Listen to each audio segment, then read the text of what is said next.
Hi hello ನಮಸ್ಕಾರ. ನನ್ನ ಎಲ್ಲ ಯೂಟ್ಯೂಬ್ ಮತ್ತೆ ಫೇಸ್ಬುಕ್ ವೀಕ್ಷಕರಿಗೆ ನಮಸ್ಕಾರ. ನಮ್ಮ ಜಿಲ್ಲೆನಲ್ಲಿ ಈಗಾಗಲೇ ಪಾಳೆಪಟ್ಟುಗಳ ಬಗ್ಗೆ ಸಂಸ್ಥಾನಗಳ ಬಗ್ಗೆ ಹೇಳ್ತಾ ಇದ್ದೀನಿ. ವಿಜಯನಗರ ಅರಸರ ಅಧೀನದಲ್ಲಿ ಆಳ್ವಿಕೆ ನಡೆಸಿದಂತ ರಾಜಮನೆತನಗಳಾಗ್ಬೋದು, ಪಾಳೆಗಾರರ ಮನೆತನಗಳು ಹೆಚ್ಚು. ಆ ಪೈಕಿ ನಮ್ಮ ಆಗಲವಾಡಿ ಕೂಡ ಒಂದು. ಗುಬ್ಬಿ ತಾಲೂಕಿನ ಈ ಆಗಲವಾಡಿ ಸಂಸ್ಥಾನದಲ್ಲಿ ಈ ಹಿಂದೆ ಆರಂಭದ ಎರಿಮಾದಿ ನಾಯಕನಿಂದ ಹಿಡಿದು ಅಂತ್ಯದ ಮುಮ್ಮಡಿ ಮುದಿಯಪ್ಪ ನಾಯಕನವರೆಗೂ ಇಲ್ಲಿ ಆಡಳಿತ ನಡೆಸಿ ಅವನಂತೆ ಹೊಂದಿದೆ. ಅದರ ಒಂದು ಇತಿಹಾಸ, ಅವರ ರಾಜರ ಆಡಳಿತ ಹೇಗಿತ್ತು, ಪಾಳೆಗಾರರ ಆಡಳಿತ ಮತ್ತೆ ಅವರ ಸಂಸ್ಥಾನ ವಿಸ್ತರಣೆ, ಯುದ್ಧಗಳು, ಅದನ್ನೆಲ್ಲ ನಿಮ್ಗೆ ಪರಿಚಯ ಮಾಡ್ಕೊಡ್ತೀನಿ, ಬನ್ನಿ. ನಾನಿದ್ದೀನಿ ಈಗ ಆಗಲವಾಡಿನಲ್ಲಿ ಇರ್ತಕ್ಕಂಥ ನಮ್ಗೆ ಈ ಸಾಮ್ರಾಜ್ಯದ ಪಳವಳಿಕೆ ಅಂತ ಇರ್ತಕ್ಕಂಥ ಈ ಕೋಟೆ ಬಾಗಿಲಲ್ಲಿ ಇದ್ದೀನಿ. ಇದು ಆಗಲವಾಡಿ ನಾಯಕರು ಕಟ್ಟಿದಂತ ಒಂದು ಕೋಟೆ ಬಾಗಿಲು. ಈ ಸಂಸ್ಥಾನದ ಮೂಲ ಅರಸ ಪಾಳೆಗಾರರು ಅಂತಂತಂದ್ರೆ ಎರಿಮದಿನಾಯಕ ಅಂತೇಳಿ. ಅವರು ಆಂಧ್ರ ಪ್ರದೇಶದ ಅನಂತಪುರ ಜಿಲ್ಲೆಯ ಅದೋನಿ ಕಡೆಯವರು. ಅವರು ಮೂಲ ತೆಲುಗು. ಅಲ್ಲಿಂದ ತುಮ್ಮಳ ಸಂಸ್ಥಾನದಿಂದ ಅವರು ವಲಸೆ ಬರ್ತಾರೆ. ಎಲ್ಲಿಂದ ಅಂತಂದ್ರೆ ಬಳ್ಳಾರಿ ಮಾರ್ಗವಾಗಿ ಬಂದ್ಬಿಟ್ಟು ಹಿರಿಯೂರು, ಹೊಸದುರ್ಗ, ಉಳಿಯಾರು ಈ ಭಾಗದಲ್ಲಿ ಬಂದು ಚಿಕ್ಕನಾಯಕನಹಳ್ಳಿವರೆಗೂ ಬಂದು ಆನಂತರ ಇಲ್ಲಿ ಬಂದು ಸಂಸ್ಥಾನ ಕಟ್ಟಿದ್ರು ಅಂತ ಹೇಳಿ ಇತಿಹಾಸಕಾರರು ಅಭಿಪ್ರಾಯ ಪಡ್ತಾರೆ. ಅವ್ರು ಬಂದಂತ ರೂಟ್ ಮ್ಯಾಪ್ ಅನ್ನ ಅವ್ರು ಕೂಡ ಇತಿಹಾಸ ಪುಸ್ತಕದಲ್ಲಿ ದಾಖಲು ಮಾಡ್ತಾರೆ. ಈ ಆಗಲವಾಡಿ ಸಂಸ್ಥಾನದ ಮೂಲ ಪುರುಷ ಏರಿಮಾದಿನಾಯಕ ಕ್ರಿಸ್ತಶಕ 1500ರಿಂದ 1526ವರೆಗೂ ಇವರು ಆಳ್ವಿಕೆ ನಡೆಸಿದ್ರು ಅಂತ ಹೇಳಿ ಇತಿಹಾಸಕಾರರು ತಮ್ಮ.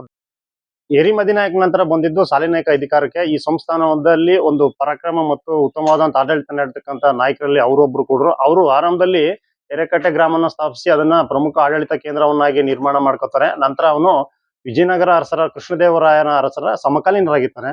ಆಗ ವಿಜಯನಗರ ಸಂಸ್ಥಾನದ್ದು ಒಂದು ಪೆನುಗೊಂಡ ಆಂಧ್ರದಲ್ಲಿ ಒಂದು ಶಾಖೆ ಇರುತ್ತೆ. ಅಲ್ಲಿ ಒಂದು ಸರ್ಕಾರದ ರೀತಿ ಇರುತ್ತೆ. ಈ ವಿಜಯನಗರ ಅರಸರು ಅಲ್ಲೊಬ್ಬರನ್ನ ಯಾರನ್ನ ನೇಮಕ ಮಾಡಿ ಆಡಳಿತ ನೋಡ್ಕೊಂತಿರ್ತಾರೆ. ಆಗ ಅಲ್ಲಿ ಯುದ್ಧ ಸಂದರ್ಭದಲ್ಲಿ ಈ ಆಗಲವಾಡಿ ಸಂಸ್ಥಾನದ ಸೈನ್ಯದ ಸಹಾಯವನ್ನ ವಿಜಯನಗರದ ಅರಸರು ಕೇಳ್ತಾರೆ.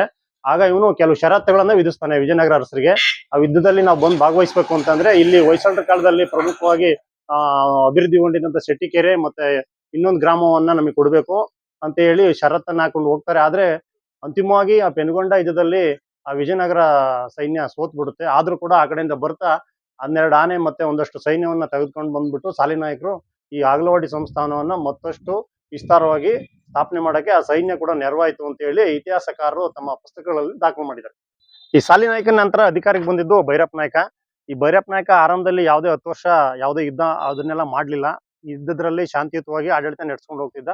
ನಂತರ ಅವನು ಹೊಯ್ಸಳರ ಕಾಲದಲ್ಲಿ ಪ್ರವರ್ಧಮಾನ ಆಗಿದ್ದಂತ ಶೆಟ್ಟಿಕೆರೆಯವನ್ನ ಒಂದು ಯುದ್ಧದ ಮೂಲಕ ಗೆದ್ಕೊಂಡು ಬರ್ದ ದಾರಿನಲ್ಲಿ ಅಲ್ಲಿ ಒಂದು ದಂತಕಥೆ ಇದೆ. ಏನಪ್ಪಾ ಅಂತಂದ್ರೆ ಒಂದು ಮೊಲನೆ ನಾಯಿನ ಓಡಿಸ್ಕೊಂಡು ಹೋಗ್ತಿತ್ತು. ಆ ದೃಶ್ಯವನ್ನು ನೋಡಿದ ಭೈರಪ್ಪ ನಾಯಕ ಇದ್ಯಾವುದೋ ಒಂದು ಶಕ್ತಿ ಪುರುಷ, ಒಂದು ದೊಡ್ಡ ಐತಿಹಾಸಿಕ ಸ್ಥಳ ಇರಬೇಕು ಅಂತ ಹೇಳ್ಬಿಟ್ಟು ಅಲ್ಲೊಂದು ಗ್ರಾಮ ಕಟ್ಟಕ್ಕೆ ಮನಸ್ಸು ಮಾಡ್ತಾನೆ.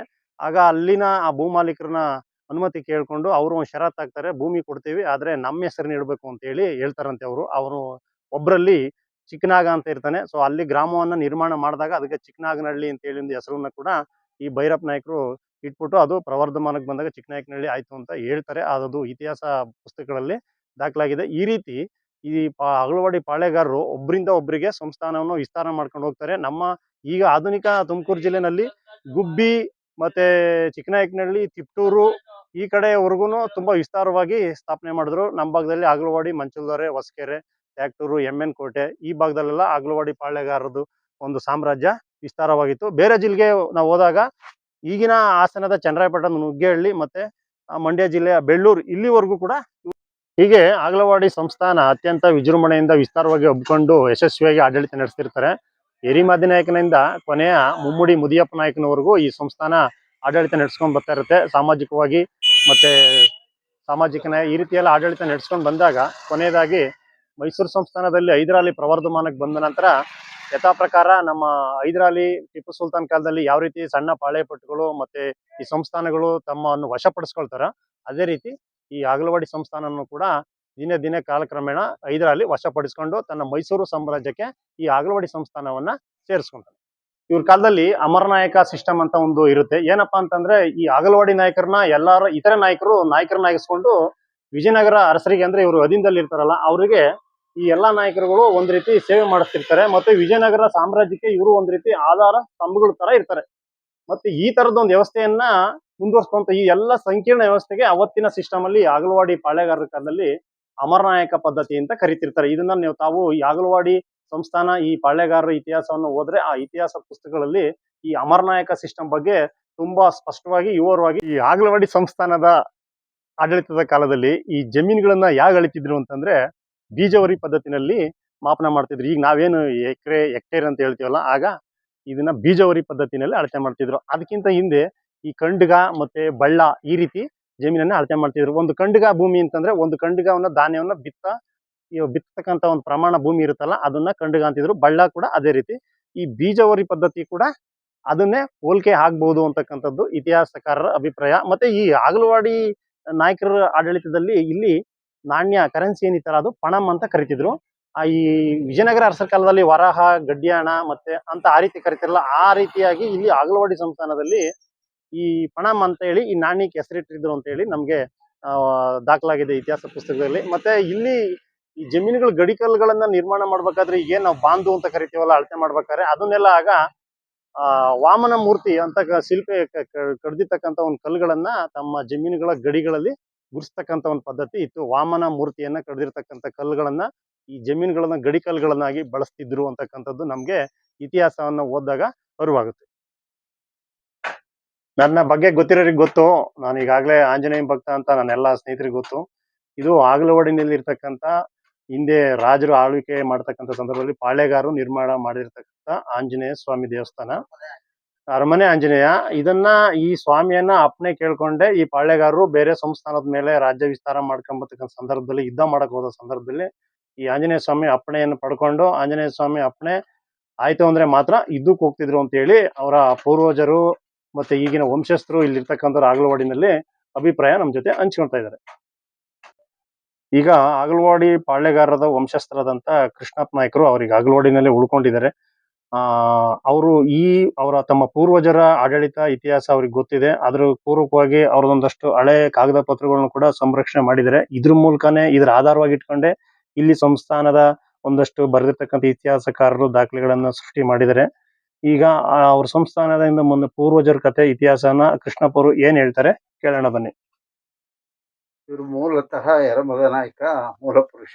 ಇವರು ಆಂಧ್ರ ಪ್ರದೇಶದ ತುಳು ಅನ್ನೋ ಊರಿಂದ ವಲಸೆ ಬರ್ತಾರೆ. ದನ ಕರ ಹೊಡ್ಕೊಂಡು ಸಾವಿರಾರು ದನ ಇರ್ತವೆ ಇವರು ಅಲ್ಲಿ. ಇವರು ಅಲ್ಲಲ್ಲೇ ಇದು ಕೂಡ್ಕೊಂಡು ಮೇಸದು, ಮಂದೆ ಹಾಕೋದು ಈ ತರ ಮಾಡ್ಕೊಂಡ್ಬಂದು ಚಿತ್ರದುರ್ಗದಲ್ಲಿ ಅವರು ನಾಯಕರು ಉಳಿತಾರೆ. ಈ ಕಡೆ ಬಂದಾಗ ವನವಾಸ ದುರ್ಗ ಅಂತ ಈಗ ಚಿಕ್ಕನಾಯಕನಲ್ಲಿ ತಾಲೂಕ್ ವಜ್ರ ಅಂತ ಬರ್ತಾರೆ. ಅದೇ ಎರೆಕಟ್ಟೆ ಅದು ಬಳಕೆನಲ್ಲಿ ಎರೆಕಟ್ಟೆ ಆಗಿದೆ. ಅದು ಮತ್ತೆ ವನವಾಸ ದುರ್ಗದಲ್ಲಿ ದನಗಳು ಕೂಡ ಹಾಕೊಂಡು ಅವು ಸಾಕೊಂಡು ಮೇಯಿಸ್ಕೊಂಡು ಇರ್ತಾರೆ. ಹಿಂಗೆ ಇದ್ದಂತ ಕಾಲದಲ್ಲಿ ಸುಮಾರು ದಿವಸ ಇದ್ದಾಗ ಒಬ್ಬ ಬ್ರಾಹ್ಮಣ ವಜ್ರದ ಹಳ್ಳದಲ್ಲಿ ಸಾಲಿಗ್ರಾಮ ಇಟ್ಕೊಂಡು ಪೂಜೆ ಮಾಡ್ತಾ ಇರ್ತಾನೆ. ಇವರ ಅನುಚರರು ಇರ್ತಾರಲ್ಲ ಯರಮದ ನಾಯಕನ, ಅವ್ರು ಹೋಗ್ಬಿಟ್ಟು ಆ ಸಾಲಿಗ್ರಾಮ ಇದೆ ಅಂತ ಯರಮದ ನಾಯಕನಿಗೆ ತಿಳಿಸ್ತಾರೆ. ಅವ್ರು ಬಂದಿದ್ದೆ ಅವ್ರು ಸ್ವಲ್ಪ ಹೊರಟು ವಿದ್ಯಾವಂತ ಅಲ್ಲ, ಒಳ್ಳೆ ದಕ್ಷತೆ ಇದು ಇರುತ್ತೆ, ಧೈರ್ಯ ಇರುತ್ತೆ. ಹೋಗಿ ಆ ಸಾಲಿಗ್ರಾಮ ಕಿತ್ಕೊಂಡ್ಬಿಡ್ತಾರೆ. ಆ ಬ್ರಾಹ್ಮಣನಿಗೆ ಮುಂದೆ ಚಕ್ರವರ್ತಿ ಆಗ್ತಾನೆ ಇವನು, ಒಳ್ಳೆ ಪಾಳೆ ಪಟ್ಟು ಕಟ್ತಾನೆ ಅಂತ ಅವರ ವಿದ್ಯೆದ ಅನುಭವದ ಮೇಲೆ ಇವ್ರನ್ನ ಜೊತೆಗೆ ಅವರೇ ಉಳ್ಕೊಂಡು ವಿದ್ಯೆ ಕಲಿಸ್ತಾರೆ. ಮತ್ತೆ ಪೂಜೆ ಪುನಸ್ಕಾರ ವಿಧಿವತ್ತ ಮಾಡಿಸ್ತಾರೆ. ಅಲ್ಲಿ ವಜ್ರದ ಆಳದ ಹತ್ರ ಒಂದ್ ಬಂಡೆ ಮೇಲೆ ಇಟ್ಟು ಪೂಜೆ ಮಾಡ್ತಾರೆ ಸಾಲಿಗ್ರಾಮ. ಅವಾಗ ಭೂಮಿ ಸೇಳಿ ವಜ್ರ ಹೊಡಿ ಸಿಕ್ಕಿದ್ಕೋಸ್ಕರ ವಜ್ರ ಅಂತ ಹೆಸರು ಬರ್ತದೆ. ಅದ್ರ ಹೆಸರಿನ ಹಿನ್ನೆಲೆ ಅದು ಹಿನ್ನೆಲೆ ಹೊಸ ವನವಾಸ ದುರ್ಗನೇ ಅದು. ಅಲ್ಲಿಂದ ಆ ಬಂಡವಾಳ ಇಟ್ಕೊಂಡು ಚಿಕ್ಕನಹಳ್ಳಿ ಕಟ್ತಾರೆ.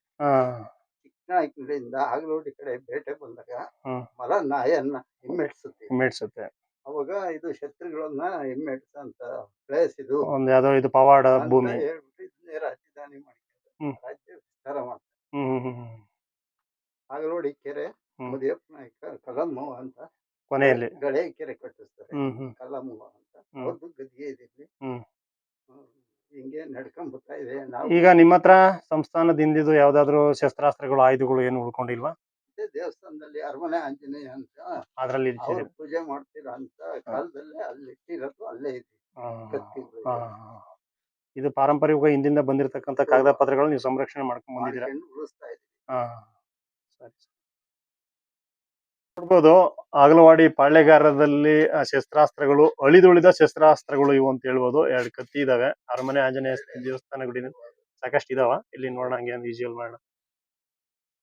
ಆಂಜನೇಯ ಸ್ವಾಮಿ ಏನ್ ಅರಮನೆ ಆಂಜನೇಯ ಅಂತ ಹೇಳ್ತಾರಲ್ಲ, ಆ ಗುಡಿನಲ್ಲಿ ಒಂದಷ್ಟು ಶಸ್ತ್ರಾಸ್ತ್ರಗಳು ಅಳಿದುಳಿದ ಪಾಳ್ಯಗಾರರ ಆಯುಧಗಳಿವು.